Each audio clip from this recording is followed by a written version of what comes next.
Hey guys, this is Chris with C&M Aquatics. Welcome back to the channel. If you're new here, we talk about all things coral related and marine aquarium related. And today we are going to talk a little bit about Xenia corals. So Xenias are a type of soft coral. They do not have a skeleton structure like SPS or LPS corals. So no skeleton, they are a soft coral. Xenias come in several different types and varieties. The type you see here is a pulsing Xenia. It's probably the most popular type in the aquarium hobby, and they come in a couple different colors. You can find them in like a whitish and a pink and bluish colors. And Xenias are pretty beginner friendly. They don't require as intensive care as other types of corals. They do pretty well in all types of aquariums. These guys you can see, we'll talk about lighting first. This is a pretty dimly lit aquarium and they survive just fine. This coral started with just one stalk and he has split on his own now into 4. Just like mushroom corals, that's a type of pedal laceration where the coral will slowly move across the surface of a rock and leave a piece of its foot behind, and it will grow into a new colony. So you can see this colony, they're not pulsing like the video clip before, and that's because it has a higher flow of water around it. The Xenias, they tend to do the pulsing with their hands more in lower flow areas of the aquarium, and that's believed to cause water circulation around the coral. Like this guy, he's pulsing, and this is a lower flow area of a different aquarium. So it's believed that they do this to cause water circulation, and that helps to export waste products from the coral. That's the theory anyway. I don't know that that is scientifically proven, but that's the theory. So this coral, he's actually in a very small aquarium. It's about 1.5 gallons. And Xenias do pretty good with all types of coral. They are not an aggressive coral at all, so they don't really sting other corals or do any type of coral warfare. The main problem with Xenias, I would say, is they grow like crazy. They're funny. There's certain aquariums where they take off and they grow like weeds to the point to where it's almost a nuisance and it's hard to control them. And then I've heard other people say that they cannot keep them alive in their aquarium whatsoever. So I've never had an issue with Xenias. I'm more on the weed side of it. They tend to grow really fast for me, and I'm not running anything crazy in my aquariums, all pretty standard parameters and lighting.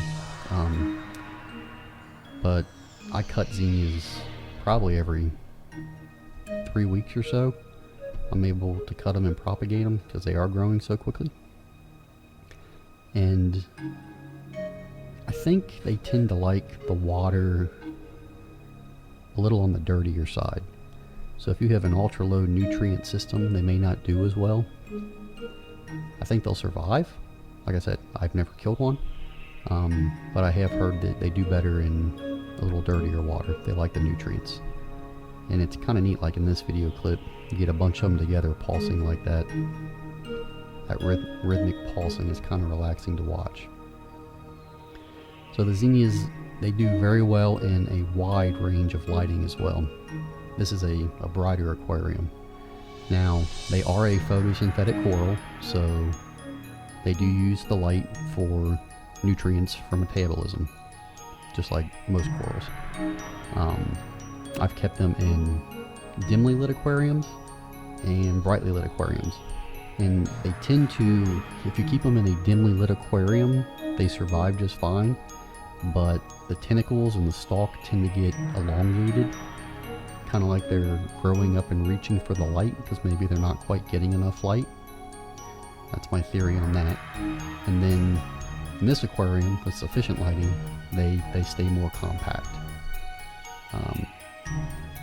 This is a very small aquarium. It's about a gallon. We did a video on it. It's a fishbowl, little fishbowl reef tank I set up. And these zinnias have been in there just fine. They started with one stalk, and he has split into 3.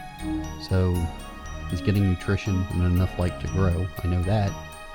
But you can see the bodies are kind of a little more elongated, like he's reaching for the light.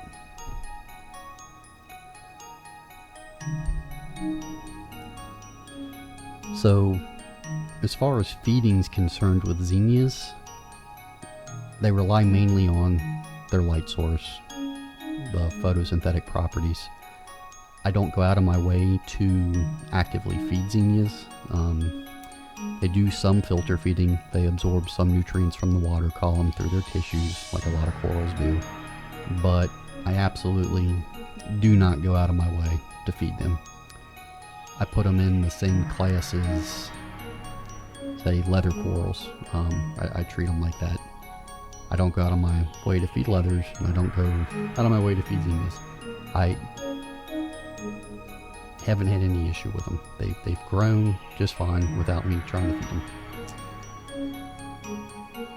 them. There's not really a whole lot of issues I've heard about with zinnias, besides growing very quickly. They do very well in pretty much any part of the aquarium. Dimly lit areas, highly lit areas, towards the top, middle, bottom. You can put them pretty much anywhere. I would say, if you have a lot of other corals in the aquarium, give them plenty of room to spread out and grow. Because if they like your setup, they're going to take off and they're going to grow like weeds, like I said. So they could start encroaching onto other corals. Now those other corals might sting them and kill them, or the zinnias could overgrow your other corals and block the light and do some damage that way. Other than that, I have not had any issues with them. So here I'm just going to show you real quickly how to propagate these things, and it's a very easy process. You just need a pair of stainless steel scissors and maybe some tweezers. Propagating zinnias are a lot like propagating mushrooms, since they don't have any hard skeletons. So what you're going to do is find a piece you want to cut, and then go below the tentacles, and you want to cut the main stalk, the main body of the zinnia. You'll cut it, and it'll fall off. And these things are just like mushrooms. They're like jelly outside of the water. The hardest part about propagating them is reattaching them to another surface. You can't just glue them straight to a frag plug, because they're going to slime over and they're never going to stick to it. So I don't recommend even trying to glue them directly. I'll put them into a very low flow area of the aquarium and let them attach to some substrate. It's got to be a very low flow area, or else they'll get blown around. If you can find an area of the aquarium like that, they do not take long to attach. 2-3 days tops, and they are attached to some rubble, and they are ready to glue to a frag plug. That's pretty much it. They're very easy, very beginner friendly to propagate. You can see here they just look like jelly out of the water. So I appreciate it, guys. That's it for zinnias. If you have any questions, leave them in the comments below. If you haven't already, please subscribe. Helps the channel out. I really appreciate it. Thanks. Bye.